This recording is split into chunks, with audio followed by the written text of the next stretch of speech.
Today we are going to travel through the state of Massachusetts. Massachusetts is one of the 13 original colonies and became the 6th state on February the 6th, 1788. You might be wondering, where is Massachusetts? Massachusetts is located in the northeastern United States. Massachusetts is a New England state bordered by New Hampshire and Vermont in the north, the Atlantic Ocean in the east, Rhode Island and Connecticut in the south, and New York in the west. What looks like a big hook in Massachusetts' eastern coastline is actually land created by glaciers that expose many rocky bays. Fun facts: did you know Massachusetts is shaped like a flexing arm? They are the 7th smallest state in the United States. Massachusetts is one of the 4 states to call itself a Commonwealth. Citizens of Massachusetts are officially known as Bay Staters because of the state's coastline that features several large bays. Massachusetts has also been dubbed the Baked Bean State, and Boston is sometimes called Beantown. Massachusetts has one of the lowest divorce rates in the United States. Massachusetts has the most doctors, psychologists, and degree holders per capita of any U.S. state. Boston was also home to the oldest lighthouse in America, Boston Light, on Little Brewster Island, but after it was rebuilt, it became the 2nd oldest after one in New Jersey. There are also 4,500 black bears in Massachusetts. With the help of our trusty travel guide, we had mapped out an itinerary of the things we wanted to do. The first stop was at the state capitol that is located in Boston, Massachusetts.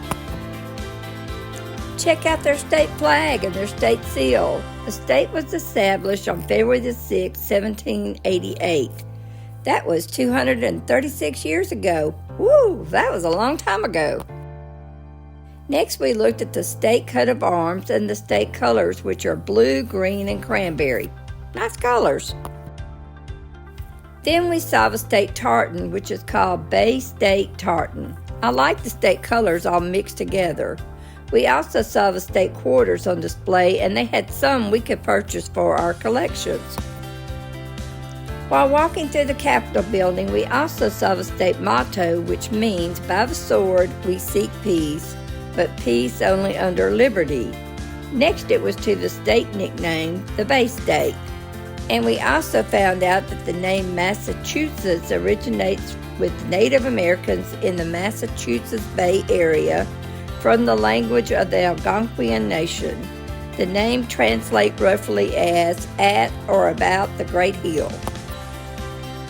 We also saw the state song on display. The state song is All Hail to Massachusetts, written by Arthur J. Marsh.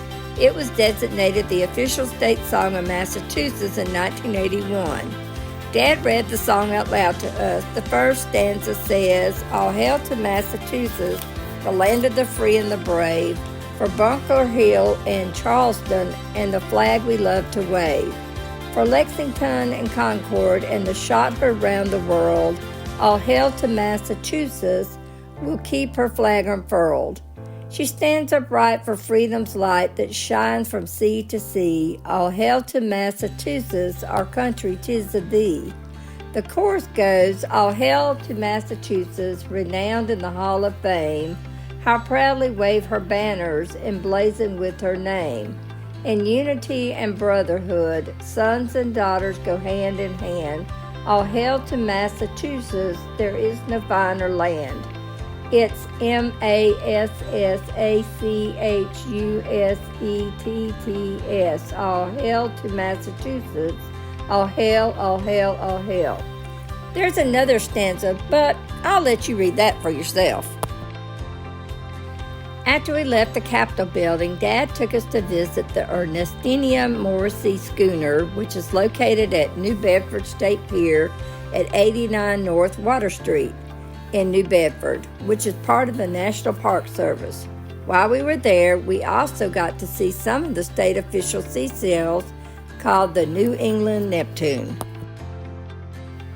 While we were there, a park ranger showed us some of the state aquatic animals and told us that the state fish is the Atlantic cod and the state marine mammal is the right whale. The National Park Service had a restaurant which we dined in. We found out that they served some of the state's delicious treats that included the state dessert, Boston cream pie, and also the state donut, Boston cream donuts. We got some of both of these. We also tried some of the state cookies, which are chocolate chip, my favorite cookie, and the state muffin, the corn muffin. Even though it wasn't a dessert, it tasted yummy. We all drank a glass of the state beverage, cranberry juice. It tasted kind of tart and sweet, and it was good. The server also gave us some of the state berries to try. They were cranberries, and they were a great treat. After we left the national park, Mom said she wanted us to go visit some of the state parks. The first one we visited was Moore State Park, located in Paxton, Massachusetts, and later that day we also visited another state park, the Ames Now State Park, located in Abington. Both places were unique and beautiful. During our visits at the parks, we saw lots of Mayfield flowers, which are the state flowers, and also lots of the state tree, the American elm. We also saw the state reptile, which is the garter snake. My sister almost stepped on one. Yikes! And I saw a few of the state insect, the ladybug. They are so cute and little. Dad brought his trusty binoculars and was able to spot the state bird, which is the black-capped chickadee. My brother also spotted one of the state game birds in the woods, a wild turkey. Once we were back at the car and ready to leave the park, we met a couple who had the state dog, the Boston Terrier, and they also had one of the state cats, a tabby cat. They were a nice couple and let us talk to them and pet their animals. Mom read in our travel guide that the state horse is a Morgan horse and that the state also has a state groundhog named Miss G. The following day, we visited the Johnny Appleseed Visitor Center in north central Massachusetts. We have studied and read books about Johnny Appleseed at school and found the information we learned about him to be most interesting. Mom then read to us from our travel guide about the state heroine, Deborah Sampson Gannett. She disguised herself as a man and joined the Patriot Forces. She earned a full military pension for her participation in the Revolutionary Army. Next, Dad took us to visit the Ben Franklin Historical Museum located in Franklin, Massachusetts. He is known in Massachusetts as a state inventor. We had all read books about Benjamin Franklin and wanted to learn more about him. The museum was awesome, and we learned that he invented a lot of different things.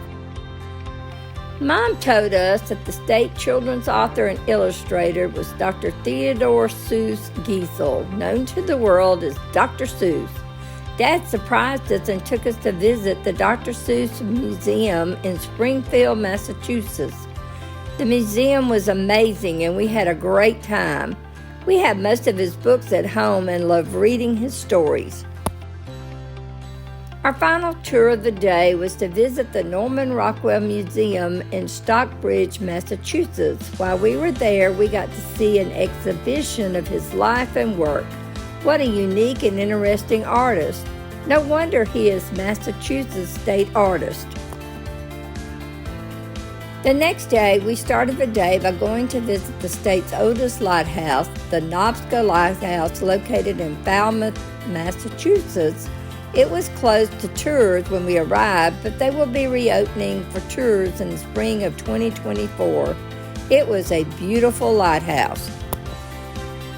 Mom also informed us that the state dance is the square dance and the state folk song is called Massachusetts, which was written by Arlo Guthrie in 1976 and was adopted as the state folk song in 1981. We found the song on YouTube. Great song! Next on our itinerary was to visit the state historical site of Metacomet. The plaque gave an historical account of the Battle of Metacomet, King Philip, We learned that the war was one of the greatest calamities of the 17th century New England and is considered by many to be one of the deadliest wars of colonial American history. Following this, we stopped at the Boston National Historical Park. It was a beautiful place where we could enjoy nature and talk about what we had learned today. On our final day, we visited Plymouth Rock, located in Pilgrim Memorial State Park on the shore of Plymouth Harbor, and we also drove to see Digton Rock State Park, which is a public recreation area and historic preserve located in the eastern shore of Totten River in the town of Berkeley. Digton Rock is significant because of the petroglyphics that are made up primarily of lines, schematic drawings of people, and geometric shapes, and writings which remain unidentified. Our next stop was to the Betts Mine, where you can mine for gemstones. We learned from a tour guide that the soil we'd be digging through is Pacton Soil Series, which is the state soil. They had a state rock on display, which is the Roxbury Pudding Stone. While at the mine, we found out that the state mineral was Babingtonite and that the state gem was rhodonite. We were able to find a tiny piece of the rhodonite in the mine, and Dad bought us each a small bag of gems in the mine general store. After we left the mine, we stopped at a bookstore and Mom bought us a copy of the state children's book, Make Way for Ducklings. Mom also bought a book of poetry at the bookstore that contained the state poem, The Blue Hills of Massachusetts, to add to her poetry collections. My brother bought a book about sports of Massachusetts. The book stated that the state sport was basketball and that the state recreational team sport is volleyball. These are sports that my family likes to play as well. Our final stop before heading home was to visit dinosaur footprints in Holyoke, Massachusetts. They sit on an 8-acre wilderness reservation. We learned that the footprints were believed to have been made by the Podokesaurus holokinesius, also known as the swift-footed lizard. It was so fun to check out the footprints. We had a great time on our trip to Massachusetts and plan to come again one day. If you get a chance to visit Massachusetts, I hope you will do so because they are a great state with a lot to offer. Until then, goodbye. Thank you for learning with us today. If you like this video, please like, share, and subscribe to our channel and share it with your friends. We hope you'll join us again soon for another lesson on Wonder of Learning. Until then, bye-bye.